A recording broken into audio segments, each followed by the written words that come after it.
എൻ്റെ എല്ലാ പ്രിയപ്പെട്ട കൂട്ടുകാർക്കും നമ്മുടെ സ്വന്തം ചാനലിലേക്ക് സ്വാഗതം. ഇത് കണ്ടോ, ഞാൻ ചോറ് അടുപ്പിൽ വെച്ചേക്കാണ്.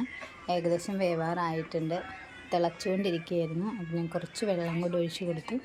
ഒന്ന് ഊറ്റിയെടുക്കാൻ പാകത്തിന് ഉപ്പിട്ടിട്ടുണ്ട്. കുറച്ച് നെയ്യ്, കാരണം ചോറ് ഒന്നിൽ മുട്ടാതിരിക്കാൻ വേണ്ടി കുറച്ച് നെയ്യ് കൂടി ഒഴിച്ച് കൊടുത്തിട്ടുണ്ട്. ഞങ്ങൾ ഇന്നിവിടെ മഷ്റൂം ബിരിയാണിയാണ് റെഡിയാക്കാൻ പോകുന്നത്. അതാ മഷ്റൂം ക്ലീൻ ചെയ്ത് മഞ്ഞൾപ്പൊടി, കുരുമുളക് പൊടി, ഉപ്പ് മിക്സ് ചെയ്ത് വെച്ചിരിക്കുകയാണ്. പിന്നെ സവാള, മല്ലിയില, വെളുത്തുള്ളി, കറിവേപ്പില, ക്യാപ്സിക്കം, ഇത്ര സാധനങ്ങളും കൂടെ അരിഞ്ഞു വെച്ചിട്ടുണ്ട്. ഇനി നമുക്കിത് കുക്ക് ചെയ്യുന്ന വിധം എങ്ങനെയാണെന്ന് നോക്കാം. ഇത് കണ്ടോ, ചട്ടിക്കകത്ത് വെളുത്തുള്ളി ഇട്ട് വഴറ്റി കൊടുത്തുകൊണ്ടിരിക്കുകയാണ് ഗൈസ്. ഇനി ഇതിലേക്ക് നമുക്ക് ക്യാപ്സിക്കം ഇടാം.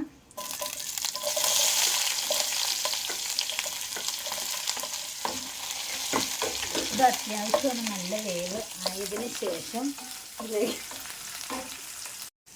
ഫസ്റ്റ് വെളുത്തുള്ളി എടുത്ത് വഴറ്റി അതിലേക്ക് കുറച്ച് ക്യാപ്സിക്കം കൂടി ഇട്ട് കൊടുത്തു.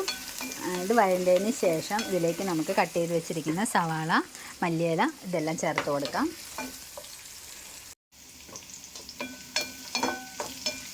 ഈ ക്യാപ്സിക്കം ഏകദേശം ഒന്ന് വഴണ്ട് വന്നിട്ടുണ്ട്. അതിലേക്ക് നമുക്ക് കട്ട് ചെയ്ത് വെച്ചിരിക്കുന്ന സവാള ചേർക്കാം.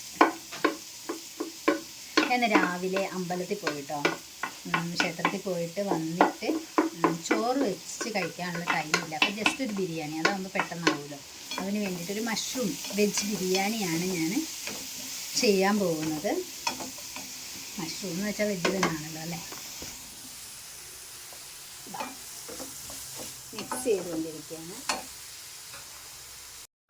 ഞാൻ സവാളയും എല്ലാം കൂടി ഇട്ട് വഴറ്റതിൻ്റെ ഉള്ളിലേക്ക് മഷ്റൂം കൂടി കട്ട് ചെയ്ത് വെച്ചിരുന്ന മഷ്റൂം കൂടി ഇട്ട് ഇളക്കിക്കൊണ്ടിരിക്കുകയാണ് ഗൈസ്. ഇതിനി നന്നായിട്ട് ഫ്രൈ ആകണോടം വരെ ഇളക്കണം എന്നാണ് എൻ്റെ ഒരു വിശ്വാസം. എന്നാലും നോക്കാം, നമുക്കിത് എത്ര നേരം വരെ ഇളകും എന്ന് നോക്കാം.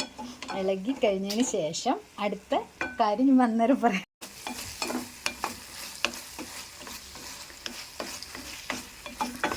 മഷ്റൂം നന്നായി ഫ്രൈ ആയിട്ടുണ്ട്. ഫ്രൈ എന്ന് പറയാൻ പറ്റില്ല, എങ്കിലും ഫ്രൈ പോലെ. ഇനി നമുക്കിതിലേക്ക് എല്ലാം സെറ്റായിരിക്കുകയാണ്. ഇനി നമുക്കിതിലേക്ക് വേവിച്ച് വെച്ചിരിക്കുന്ന റൈസ് ഇട്ട് കൊടുക്കാം. ഓക്കെ, ഫ്രൈ ആയിരിക്കുന്ന മഷ്റൂമിനകത്തോട്ട് നമുക്ക് ആവശ്യത്തിനുള്ള ചേർത്ത് കൊടുക്കാം. ഓക്കെ,